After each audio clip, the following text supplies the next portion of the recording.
Guys, welcome to my channel Tony and moms blog. আমার মামার জন্য বেবি সুইট মিষ্টি বানিয়ে দেবে, সেজন্য লাগবে ময়দা, চিনি, ঘি এবং লিকুইড দুধ, বেকিং পাউডার। এখন গুঁড়ো দুধের সাথে আমি 4 চামচ ময়দা অ্যাড করে নিব।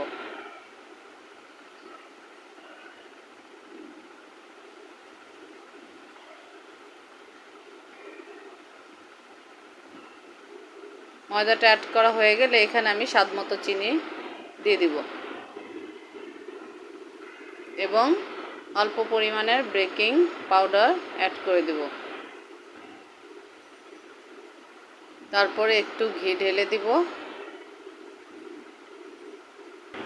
এখন আমি সবগুলো উপকরণ একসাথে মিক্স করে নেব। এটা ভালোভাবে হাত দিয়ে মাখাতে হবে।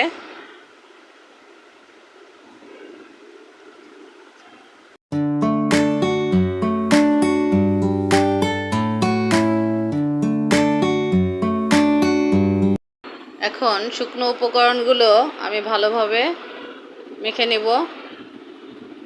মাখতে মাখতে যখন এক পর্যায়ে মুঠি করা যাবে তখন বোঝা যাবে যে হ্যাঁ, এটা পারফেক্ট হয়েছে। তখন আমি একটু লিকুইড দুধ দিয়ে এটা ভালোভাবে মেখে নেব। দেখতে পাচ্ছেন, এভাবে মাখাতে হবে। বেশি যদি শুকনা করা হয় তাহলে মিষ্টিটা শক্ত হয়ে যাবে, আর যদি একটু বেশি লিকুইড হয়ে যায় তাহলে এটাকে 5 মিনিট রেস্টে দিলেই পরে ঠিক হয়ে যাবে। 5 মিনিট পর ফিরে আসলাম। 5 মিনিট পরে আমি ছোট ছোট বেবি সুইটগুলো একটু একটু করে বানিয়ে নিব।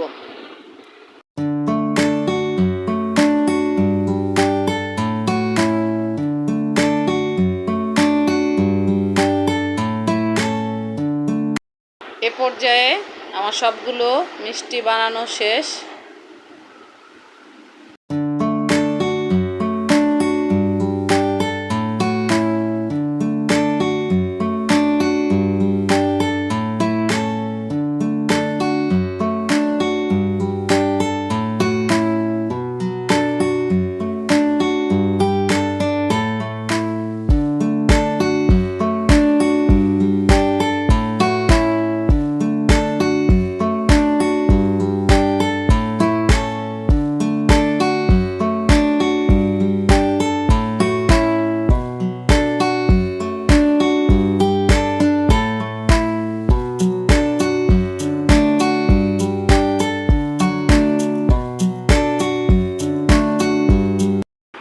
দেখতে পাচ্ছেন কত সুন্দর করে 3 কালারের বেবি সুইট মিষ্টিগুলো আমি ভেজে নিয়েছি।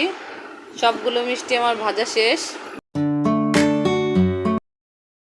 মিষ্টিগুলো আমি গরম অবস্থাতেই শিরাতে দিয়ে দিব এবং 1 ঘন্টার জন্য আমি শিরাতে ভিজিয়ে রাখবো।